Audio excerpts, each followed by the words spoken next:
Welcome to the NAIA Football Podcast. This is the second episode of the NAIA Football Podcast, so you can just sit back, relax, and enjoy the content we are going to give you about NAIA football. I am here with my co-host, Corey Thorpe, and we are excited to be here with you today and talk about all of last Saturday's action. Corey, how are you doing tonight, man? Man, I'm doing all right. That was an exciting week of football, wasn't it, John? Man, unbelievable. We said that this playoffs was stacked of 16 quality teams, and we have a lot to cover tonight. Let's get right to it, man. So in the first round, we had 4 of the top 5 teams. They are out of the playoffs. There were 4 upsets in the playoffs. So we had Marion go down, Reinhardt go down, Bethel go down, Northwestern go down. Corey, what was the most shocking in your opinion? Man, to me, it's got to be Bethel. They played their hearts out. They forgive me, Baker fans, but Bethel outplayed Baker the entire game. If it wasn't for just some really good play down the stretch from Baker, Bethel would still be in these playoffs, man. It just goes to show you, turnovers will kill you. It don't matter who you are. Right, that's right. So Bethel had 5 fumbles in that game and lost 4 of them. And Baker deserves credit. It's not like Bethel just handed those fumbles over. Baker worked for those fumbles, and they took advantage of it. I thought that the Baker offense kept pace enough with Bethel that whereas if Bethel didn't come with their A game, if they played, a little down while Baker played the perfect game and stayed within striking distance, that Baker had a chance. And that's exactly what they did. I just want to read a quote real quick from their head coach, Mike Grossner. He said, "You could have picked at least 8 different times we could have folded, being down by 11 at a good team's place. Things aren't going well and going into the fourth quarter." So I think that's really important. And it showed the Wildcats' character and integrity that, hey, we're a playoff team. We are mature, and we're going to stay in this game. We deserve to be here. And even though we're at the 3 seeds house, we're going to win this game. And that's exactly what they did. So great Wildcats as well. And we're going to hit more on this game. But I can see your perspective, Corey, with that answer. I'm going to go the opposite direction with the 2 seed Marion. St. Xavier beating them 34-21. And it just shows you that teams can make up ground throughout the season. 11 weeks ago, St. Xavier lost 52-7, I believe it was, to Marion. And there was some trash talk on Twitter, Corey. I know you saw it. We're not going to bring it up, but, I thought your Bethel choice was a great one. But to me, nothing beats the cake of coming back and beating that team that you lost to earlier in the year. Do you have any thoughts on that game? Yeah, Marion they had the opportunities, John. They were 1 of 11 on third down. And give credit to St. Xavier's defense holding them, keeping them off the field, keeping them from gaining momentum. You got to make those third down conversions if you want to win this championship. Oh, I totally agree. And as we're going about it, I think the Mid-South Football Conference had 3 teams in, and the Mid-States Football Association had 3 teams in. The Mid-South, they were your losers of the weekend. Their teams were super competitive. You had 2 teams lose in overtime, and then you had another team had a battle back, but they looked like they were about to get blown out of the water. While the Mid-States, they show excellent football this weekend. I mean, besides the interconference matchup between St. Xavier and Marion, they played amazing football. You had Concordia going down to Georgia, defeating Reinhardt. You had St. Francis, the back-to-back champs, with a statement win. Unbelievable. Corey, man, tell me tell me your thoughts on the mid-states and the mid-south, man. What's the perspective of the two right now? I mean, the Mid-South Conference has just gotta take a minute now that they're all sitting on their couches watching the playoffs. They're gonna have to take a step back and go, oh man, what happened here? Right. Yeah, they say that they grow the kids bigger down there in the South, and certainly in the FBS world in the NCAA, that's certainly the case. But all these teams just, I think they can come back next year bigger, stronger, faster, and I think they're going to play with a chip on their shoulder, trying to say, we've got to avenge this year. I think you'll see next year a really hungry set of teams out of that conference. Right. At the Mid-South, you had Reinhardt break through that threshold last year, reaching the championship game. You've had the University of Cumberland's Patriots, they've been at the top before. So, I mean, they're no stranger. Let's not act like they're never winning any playoff games. But I think this weekend just added just a little different perspective about the conference, especially with Lindsey Wilson and Georgetown just barely missing the playoffs. I think you get less sympathy around the nation for some teams that miss the playoffs. And let me go ahead and add, as some on Twitter have added and some in our Discord chat, and if you haven't been invited to our Discord chat, please let us know. We would love to have you in there. But 16 teams is a great number. We don't need to go any bigger, and we don't need to go any smaller. If you left it in the selection committee's hands, then that's just on you. I think 16 is a great number. But, Corey, let's get back on topic, man. We're going to go through these games one by one and give our opinions on what happened. And then we're going to look through next week's matchups for round 2, the quarterfinals. So we're going to start with Dickinson State and Northwestern. We said last week that Dickinson State was a mystery out of the North Star Conference. They had a bad loss on the season and had some quality wins, but they're a solid ball club. They are a proud tradition, won, I think, 25 conference championships in their history. But then you have Northwestern there that went toe-to-toe with your number 1 seed, Iowa. Corey, do you think anyone gave Dickinson State a chance to go down to Iowa and beat these guys? No, probably not. And, you got to talk about Dickinson State's defense was just downright gnarly. We talked before.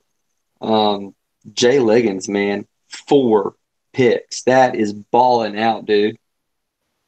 Well, unbelievable. He has to be player of the week, in my opinion. And you're talking about that Dickinson State offense. Northwestern, the Red Raiders, they're grinders, man. They will grind some yards out of you, especially rushing the ball. Dickinson State did a great job holding them under 300 yards.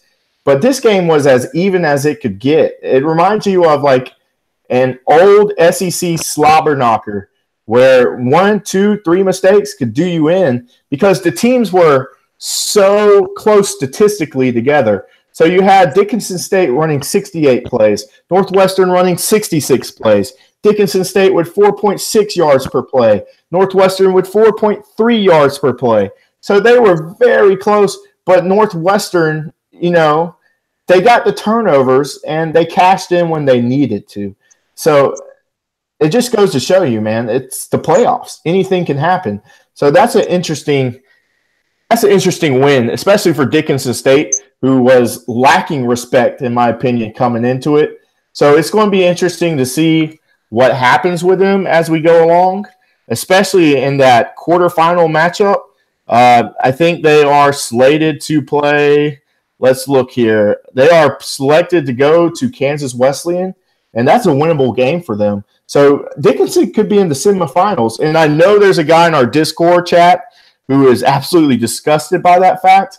But give the Blue Hawks some respect, man. They have put the work in, and they are going to the quarterfinals looking for that semifinals berth. So what do you think about it, Corey? Man, I agree. I think that the Dickinson State, we'll get there in a minute, but I think they have a really good shot to beat Kansas Wesleyan. Especially if that Right. deep shows up again. But I want to give a shout out to Coach Koch from Dickinson State. Yeah, the outside linebackers coach, correct? Yeah. Oh, yeah, his guys played well. They sure did. And, he retweeted one of our tweets. So we just want to give him some love and just tell him thank you for helping us out. Yeah. Much love to the Blue Hawks and great season by the Red Raiders. I mean, there's nothing to hang their hats on, and they'll be coming back. And I'll tell you one thing about Northwestern: the goal for them next year is to unseat Morningside and win that GPAC conference. Be Great Plains champions. I know they are ready to unseat Morningside, but we're going to move on to the next game. We had the 3-seed Bethel losing to the Baker Wildcats. It was a showdown of Wildcats, 44-41 in overtime. And before we talk about the game, I can't say enough good things about what happened in McKenzie, Tennessee this year with Bethel, going from a losing season last year to undefeated regular season. And, couple bounces here, they're in the quarterfinals as well. Like we mentioned, they outplayed Baker, but Baker did what they had to do to win. They were right there in striking distance, and they took advantage. Corey, go ahead, man. A lot of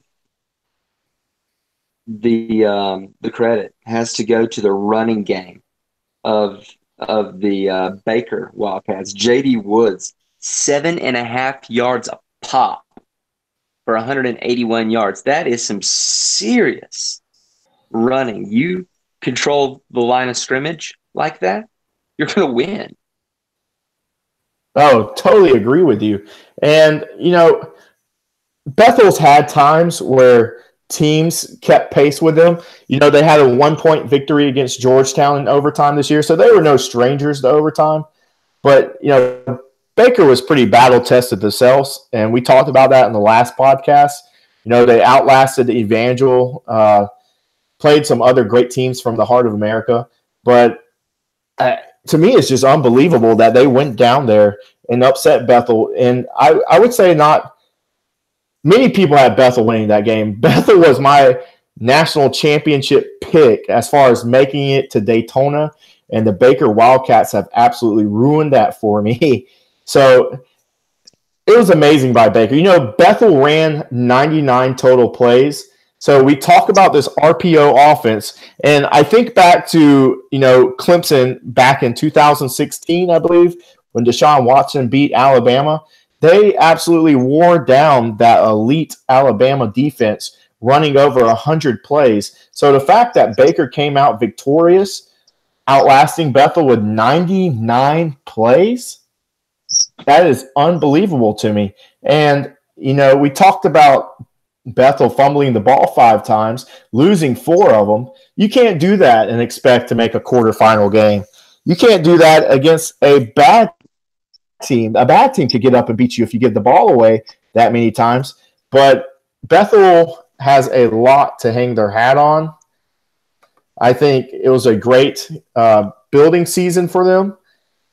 Coach Dearman, all offseason last year, he was using the hashtag rebuild. Well, I think it's safe to say that Bethel has definitely been rebuilt, and they have done a great job recruiting in season. And I would also like to give a shout out to the senior Bethel quarterback, Sam Castronova. He broke records at Bethel this year, broke his head coach's record, because Brent Dearman was a quarterback at Bethel, very successful. So I'd like to give a shout out on him. Sam, that was a great career. You're a junior college product. I wish you luck at whatever you decide to do at life, and I hope that was not your last football game. But Corey, any thoughts closing up the discussion of this game? Just Baker's 6.1 yards per play. That really that really helps out that defense. As long as you can give your defense time to rest, man. So um, it'll be good, and we'll see what they'll do against the defending champs. I mean, the road gets no easier for Baker. Yeah, that's right. Speaking of road, they're going to have to be road warriors again. And as a person that played in Fort Wayne, Indiana in 2013, that's a good environment to play in as an NAIA player. Those stands are going to be packed. And Coach Donnelly, legendary coach, he'll have his team ready. They are hot right at the right time. I'm excited to get to that matchup pretty soon here. But anyways, let's go ahead and move to Concordia versus Reinhardt. I'll let you go ahead first, Corey, man. Go ahead and tell us what you think about it. This game to me is the epitome of every coach yelling over and over again, you have to start fast. You have to start fast. We talk about Reinhardt and Reinhardt's triple option system that they run. But what happens if you put a running team behind? And Concordia and really showed that's right. that if you put a running team behind like that, it's really hard. Really hard. Even though Reinhardt tried to come back, it just wasn't enough. They had dug too big of a hole, and that's hard when you run that system. That's correct. So Reinhardt is the master of, short traps, speed sweeps, tosses, flings, bellies, any kind of power run play.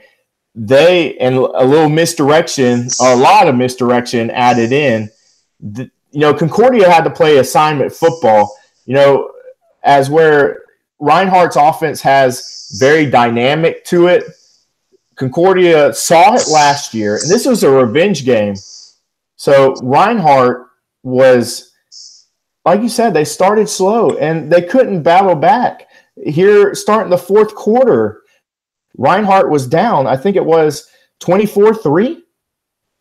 That's just hard for a running team to try to come back. And I think they had 200 yards passing last time I looked, if I remember correctly.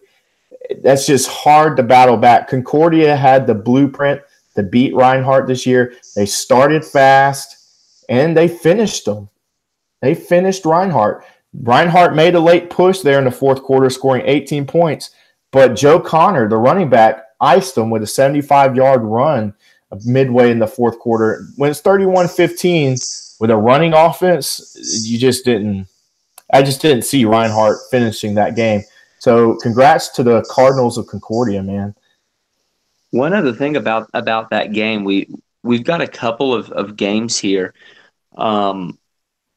where there was a lot of sloppy play, but I got to tell you, Roger Engel might not have had a real flashy game for Concordia, but he didn't turn the ball over. No, and just like the other Mid-South counterparts, Reinhardt put the ball on the ground. 2 fumbles, and they lost them. And that's huge. They had to push back fast. I mean, 2 turnovers, even that small amount, that'll do you in. And that's the problem sometimes with heavy running teams. The turnovers, the fumbles increase. But Reinhardt is all about execution, and they executed way too slowly in the game. Moving on, this was my pick for upset of the week, but we have St. Xavier, the 15th seed, I believe they were, defeating Marion 34-21. And no one, and I guarantee you, no one thought that the Knights were going to lose to the Cougars. 11 weeks ago, Marion defeated the Cougars 52-7. Like, Corey, come on, man. Did anyone think that St. Xavier, besides the people outside of Chicago and inside Chicago, thought that they would beat the Marion Knights? Yeah, no, but St. Xavier, came to play. Nick Krzyzewski, dude, 54 and a half yards a reception. That's absurd. I've never seen anything like that. Unbelievable, right? And I just can't believe Marion played stout defense all year. They defeated our back-to-back champions. And Marion, they won a national championship not long ago. St. Xavier as well, don't get me wrong. But Marion just looked like they had the ultimate pedigree to be in that Daytona national championship game. Am I wrong, Corey, about that? No, not at all. I mean, you're right, but like we said, these playoffs were stacked, and like I said before, 1 of 11 on third down isn't going to cut it in the playoffs. There are no cupcakes in these playoffs. You just can't sleep on anybody. You got to get up to play every game. Right. And, if it wasn't for – because Marion was anemic in the passing game, only 83 passing yards. If they didn't have the effort of running back Charles Salary, Marion would have been blown out. This could have been 52-7 with the shoe on the other foot for St. Xavier, or for Marion. Marion could have lost if it wasn't for the running game. The running game was absolutely stacked this game. The running back Charles Salary, we just talked about him. He rushed for 217 yards, but St. Xavier got after the quarterback so much that they only netted 172 rushing yards as a team. This has to be one of the biggest turnarounds we saw. And many people around the nation thought St. Xavier's side of the mid-states was weak, but apparently not. They ran through that side and got better, and here they are. They're quarterfinals, and they are looking for a semifinals berth. I was very impressed with them, and, here's the reward. They get to go to Morningside, but I definitely would not count them out. And, Corey, you made a shout-out earlier. I would like to make a shout-out to a great photographer in the Chicago area with Mark Carosa. He was covering that game with his great photography skills. We have a couple splash edits we make for the kids. So thank you for that, Mark. And closing thoughts on this game, Corey? Vance McShane, 5 yards a carry. Again, if you're running the ball that effectively, that in the big play, you're going to have a shot, But like you said, they go out of the frying pan and into the fire, having to go, over to Morningside.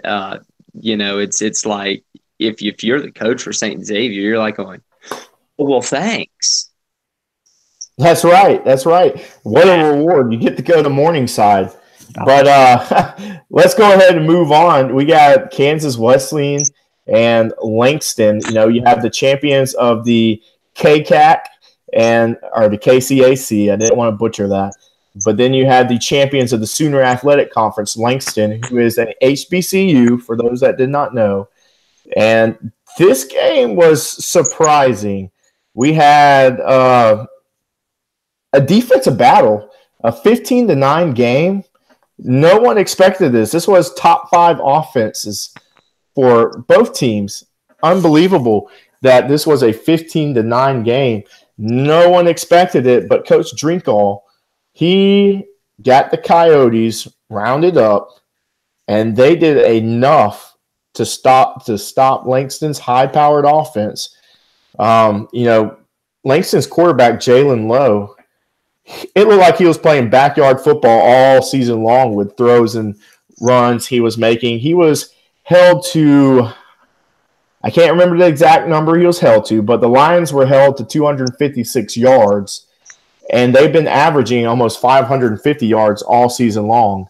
So hats off to Kansas Wesleyan for winning that game, but I think it was a surprise to everybody that it was a defensive battle. Yeah, we both went back and forth on this one. We're both racking our brains about who we wanted to pick in this game, and just the battle in this game. It kind of proved us right in just being perplexed on who to pick last week.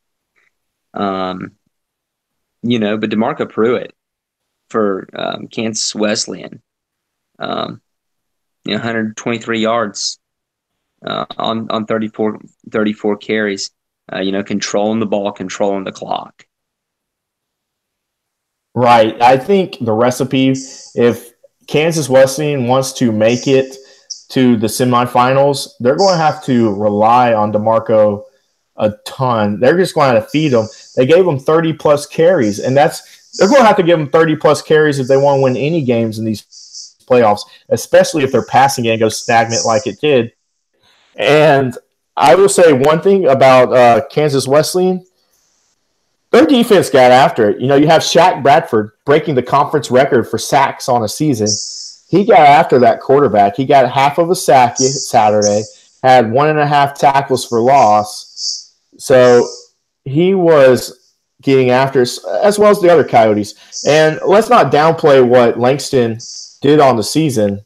They can't help what teams were in front of them. They demolished them all.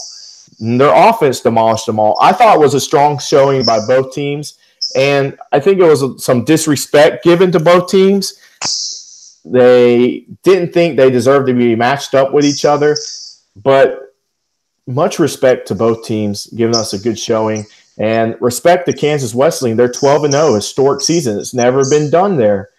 So I believe they have Dickinson State next round. Am I right about that, Corey?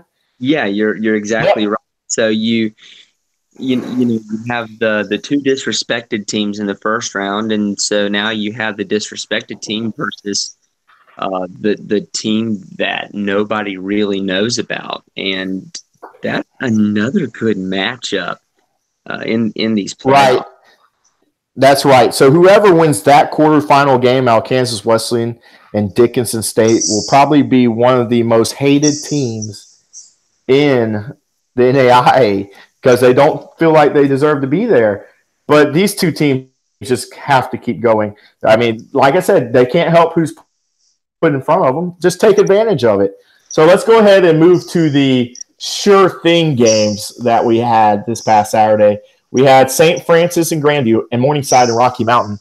There's not much to talk about these two games. You had St. Francis absolutely suffocating Grandview with their defense, and then you had Morningside absolutely lit up the scoreboard. So, there's not much to say. These two teams came out and they dominated, and they're looking good, especially with the 4 out of the five top teams out of it. St. Francis is primed to make another run again. Just like we talked about last week with St. Francis, there are some teams that are just built for playoffs. The regular season, you're going to be fine, absolutely fine, but you're looking to get back to the playoffs, and that's who St. Francis is. They know what they're doing in these playoffs, and that defense was sick. 2.6 yards per play given up to Grandview, 5 sacks, and held Grandview to less than 33% on third down conversions at 4 of 15, while they themselves went for 6.64 yards per play and converted on third downs 8 out of 12 times. That's how you win. You convert on third down, and you get 6 yards a pop. Right. And on the website, we have, one of those GIFs, a picture video of Matt Crable throwing a touchdown pass. But Matt efficient. This is 13 of 20 for 166 yards. And to be a St. Francis quarterback, you don't have to do anything amazing. You have great talent all around you. So I don't want to call him a game manager. He's talented. He's a talented kid. But with the rushing attack that they had, and he gets it done on his feet as well. He rushed 51 yards, but he has great players around him. As long as St. Francis doesn't make many mistakes, they're going to go far in these playoffs, and they're primed to make another run. They had 0 turnovers. We have a trend in these games where, the team that has the less turnovers are going to win. That's how it's been the whole playoff so far. And then you have Morningside absolutely suffocating Rocky Mountain. You know, hats off to Rocky Mountain for winning the Frontier Conference and unseating Southern Oregon. But Morningside showed why they were the number one seed. Trent Solzman and Connor Niles, they got it done again. I mean, I expect those two to make it to Daytona, Niles and Solzman, that is. But anything you want to close on that before we get to our last game? Just thinking about it, do you remember? It's got to have been like 5 years ago now, back when the Lions had Megatron, Calvin Johnson. You knew where the ball was. You knew he was going to get thrown to. It didn't matter. Right. It just didn't matter. Right. And that's how Solzman and Niles is. About half of Solzman's balls are going to Niles. It doesn't matter. He's going to catch it anyway. That's right. I mean, and that's the thing about Morningside's offense as well. There's so many options in that vertical passing game that they just can't focus on one receiver because eventually the other will beat them. But you're right. If I had to pick my poison, I'm not letting Connor Niles beat me. So that's going to be an interesting matchup the next round, with how do you play Morningside? Can you shut them all down, or are you just going to take Niles out of the game? And we're going to see what St. Xavier does. Moving on to our last first round game, we had the University of Cumberland's Patriots versus the Benedictine Ravens. You had Cumberland's who's transitioned to the shotgun, spread option offense. They have those tendencies still and still the fundamentals a little bit of it. I know I'm going to catch some flack for that. I need to go back and watch more games of their season. I feel like I didn't give them attention that they deserved, but they, as well as their other Mid-South Conference mates, they had the game, and then they gave the game away, Corey. 2 fumbles. One fumble let the Ravens of Benedictine tie the game. Then the other fumble in overtime let the Benedictine Ravens seal the game. So Cumberland's, just like Bethel, should probably still be in these playoffs, but shoulda, coulda, woulda, they're not. And hats off to Benedictine. They went out and won the game. They kept pace with Cumberland's, and here they are. They're semifinalists. They didn't outgain Cumberland's, but just like Baker, they stayed within striking distance, and they are the winners, and they are going to the quarterfinals. You don't have to outgain the other team if the other team is giving you extra opportunities at bat. I mean, they had 3 fumbles total in the game, Cumberland's did, and 2 interceptions. 5 turnovers, just as we talked about with the Battle of the Wildcats in Bethel and Baker. That's a surefire way to have a really short run in the playoffs. Right, and Cumberland's they hung their hat on Milton Shelton, the running back. He ended the regular season great against Pikeville, over 200 yards, and he almost got to that 200-yard mark against Benedictine.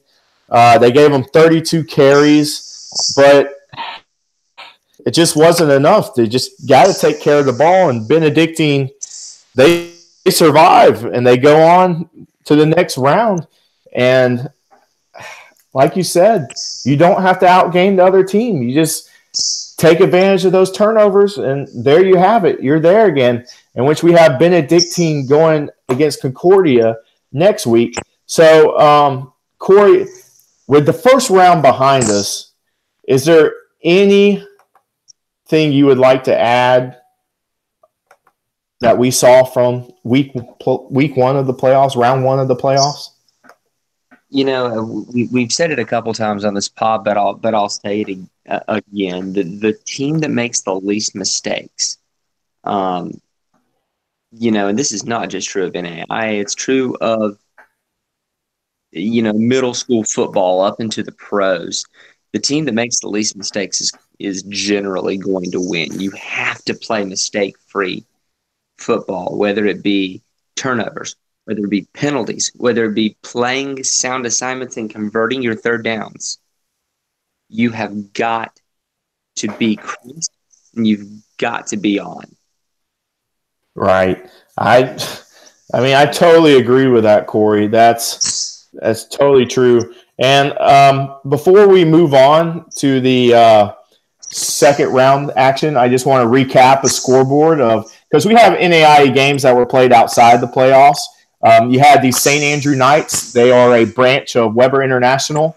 They lost to the Hampton Pirates 44-17. Credit to them for taking the game a couple leagues above in the FCS. You had the Allen University Yellow Jackets out of South Carolina take a game against Brevard. They are a first-year school, lost 46-10. And then you had Indiana Wesleyan. And they are a first-year program, and I'd like to take a little time to talk about them. But they are a first-year program that has some schools in the mid-states a little worried. Maybe not players, maybe not coaches, but there's some a little worried about them because they are in that recruiting area. But they finished off their inaugural season at a 7-3 record against Lawrence Tech, 51-19. So that's a school that needs to be watched out for. The Wildcats of Indiana Wesleyan. I am looking forward to talk about them more in the offseason, and they are making a lot of noise down there. But before we get to that second round coverage, I just like to take a second and say thank you for those that support us on Patreon.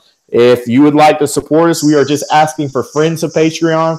$1 a month. We're not looking to get rich off this. We are just looking to provide better coverage of the NAIA because the kids deserve it.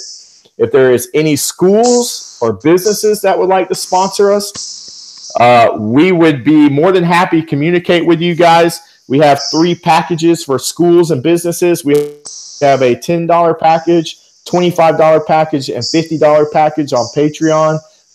What we are doing is not free. We have a website, bills to pay. Like I said, we're not looking to get rich off anything, but we definitely do think the NAIA deserves the best coverage it can get, and we are here to help make that happen. We know we aren't the best right now, but we are daggum sure working our way to it. So if you go to the NAIAFball.com website, there's a link to our Patreon.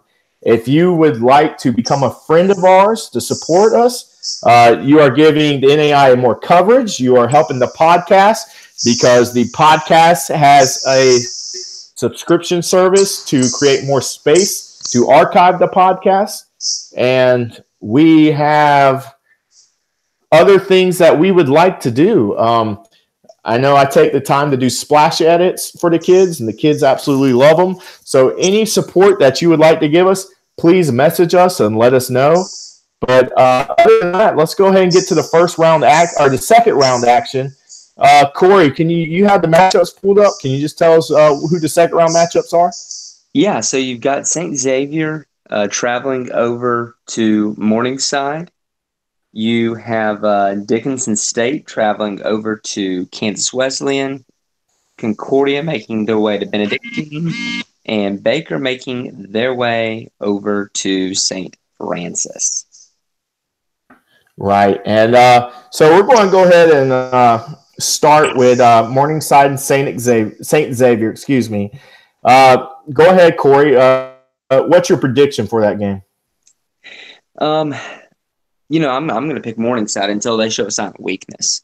That their offense is just, fantastic, and their rush defense against Rocky Mountain was incredible. So, I'm going to pick Morningside until someone shows me that they can keep up with them.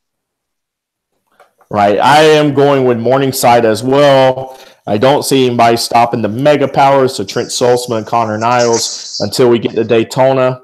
So let's go ahead and go to Kansas Wesleyan and Dickinson State. Corey, I'll let you have the honors again. I really liked what I saw at Dickinson State, and no disrespect to Kansas Wesleyan. Their defense showed up, showed out. Um, but you know, so did Dickinson State, um, and I think that they're going to make their way and make a deep run into the playoffs as well. And I see them uh, pulling an upset here. Right. I think this game you have to feed the running backs. DeMarco Pruitt for Kansas Wesleyan and Ahmad Andrews for Dickinson State. I think whatever team trusts their running back to get 30 plus carries, control the ground game, shorten the game, which I think Dickinson State plans to do. I think Kansas Wesleyan wants to lengthen the game and get back to that vertical passing. I'm going to go with Dickinson State here. I think they end a historic run, and I might eat my crow. There's Kansas Wesleyan fans out here. I know you'll listen to this. I know you'll give me crap, and especially the Kansas Wesleyan Barstool account. You guys are awesome. And if you make me eat crow, you make me eat crow. But I'm going to go with the Blue Hawks here as semifinalists, and I'm excited to watch this game. This is probably the game I'm most excited about. So I'm going with Dickinson State. Okay. Next, we have Benedictine and Concordia. Corey, go ahead and pick a winner there. I had the Ravens last week. I'm going to stick with what works, and stay with Benedictine. Cumberland's was your dark horse pick to win it all, and I think for Benedictine to have vanquished Concordia like that. I'm sorry, not Concordia. Cumberland's like that. Sorry. Reinhardt. Oh yeah. We're both sorts on that, aren't we? I think that shows a lot. Concordia did a really good job. Game manager is not a bad word here. And these playoffs, especially, game manager is not a bad word. But I think Benedictine is going to come out on top. It's going to be I think it's going to be a pretty tight matchup, but I do think the Ravens are going to come out on top. Right. So for this game and then St. Francis and Baker, this has some conference pride on the line. You have the Heart of America versus the Mid-States. So conference pride is up for grabs here. And I'm going to go with the Mid-States for both games here. I'm going with Concordia. I think just like last week, they get a fast start, and their defense will suffocate Benedictine. I have Concordia in a blowout. And that is my firm pick of the week. So take it to the bank, cash it in. Concordia Cardinals winning that game. Next is St. Francis and Baker. You already know my pick. Champ's going to champ. I got St. Francis Cougars winning against Baker. Go ahead, Corey. Yeah, it's kind of a similar story to what I said about Morningside. Picking them until someone shows me that they're going to give them a fight. I've got St. Francis here.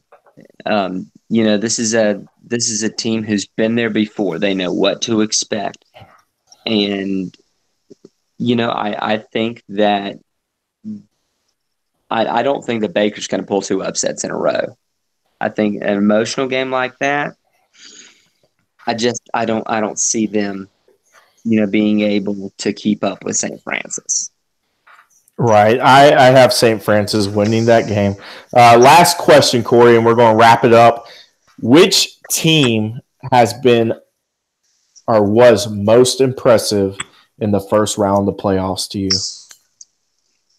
Are we throwing out like Morningside? Because, they seem to be kind of head and shoulders above everybody else, honestly. Well, St. Francis teams and other teams might take offense to that. But, no, we won't throw out Morningside. Go ahead, man. If that's your pick, go ahead and pick the top seed. I hate it because that's so cliche to pick the top seed. I'm not going to do it. I'm going to go with St. Francis. I've got to. Like I said, they are built for the playoffs. They know what they're doing, and I honestly think, really, you're not going to go wrong with either of those two. I really think it's going to be those two that make it to Daytona, and I think they would give us one heck of a ball game. Right, and I am going to go with the Cougars myself, but I'm not going with the back-to-back champs. I'm going with St. Xavier Cougars. They are battle-tested. They lost to the back-to-back champs earlier, but St. Xavier shows you it doesn't matter if they lost early in the season because they might come back and get you later on, and that might be the case. You might have Cougar on Cougar again, and I have St. Xavier as the most impressive team, and I think Morningside needs to watch their back. I'm not upset yet, but Morningside needs to watch their back this game. They are battle-tested, and they are here to prove a point. They've been grinding out games, so I have St. Xavier as my most impressive team of week 1 of the playoffs. Week 2 of the playoffs coming up, your quarterfinals. We're going to find out who our semifinalists are Saturday. You need to keep up with us on the NAIA F-Ball Twitter account. We also have Instagram account. If any players would like a splash edit, we take no, how do I put this? We don't say no to anyone on Instagram. If you want a splash edit and you have a quality picture, let us know. We'll edit that bad boy for you. So we have Twitter, Instagram, and keep an eye on the website. You know, we have content going up pretty often. We have 2 new articles up today. We'll have preview of the next round coming up on the website. We have the podcast. Please consider becoming a friend of NAIA F-Ball. Without you guys, we could not do this as efficiently as we would like to be. We are looking forward to this growing, and we are here to serve you guys, and we are here to serve the kids and give them the coverage they need. I wish there was somebody like me that was out here when I was playing NAIA football. So to the 8 teams that are still out there looking for that race to Daytona, I am looking forward to meeting 2 of you in Daytona because I will be there. Corey, you will be there with me, man. My co-pilot, Corey Thorpe, will be there with me in Daytona to cover that national championship game. Corey, any closing remarks before we sign off? I just want to give a few shout-outs. I know we already gave Coach Coke for Dickinson State a shout-out, but in defeat, I want to give a couple other shout-outs of folks who either retweeted or liked us. And to me, this is just as impressive. Coach Carlson out of Grandview retweeting our tweet about the quarterfinals. Man, his team's not even in it, and he's still retweeting. Man, so got to give him a little love.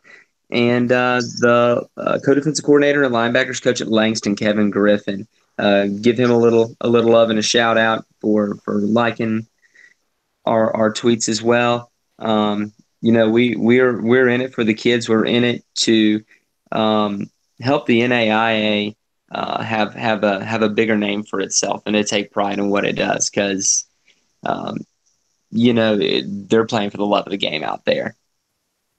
That's absolutely right. And I would like to give one last shout out, Mr. McCaffrey over there at St. Francis. You're doing an awesome job being the AD.